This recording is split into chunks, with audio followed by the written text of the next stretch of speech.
A Christian lawyer by the name of Horatio Spafford had made huge investments in real estate by the shore of Lake Michigan in Chicago, Illinois.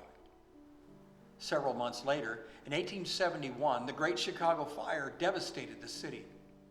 Even though he lost a fortune in the fire, it wasn't as tragic as it had been several months before.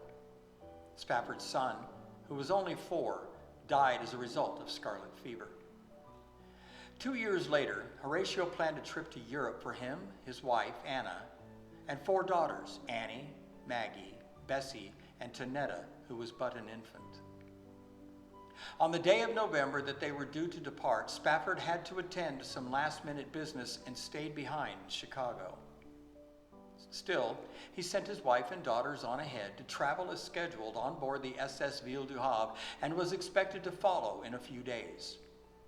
On the 22nd of November, 1873, the Ville du Havre was struck by a Scottish vessel, the Loch Earn, and sank in just 12 short minutes. Now, there were survivors. Mr. Spafford received a very heart-wrenching cable sent to him by his wife that began with these words, "Saved alone, what shall I do?" Shortly after, Spafford sailed his way to England, and as the ship was passing the place where his beloved 4 daughters had drowned, the captain called him to the bridge. The captain said, "A careful reckoning has been made, and I believe that we are now passing the place where the Du Havre is wrecked.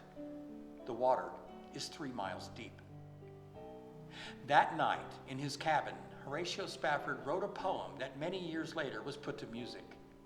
We know the song as "It Is Well with My Soul."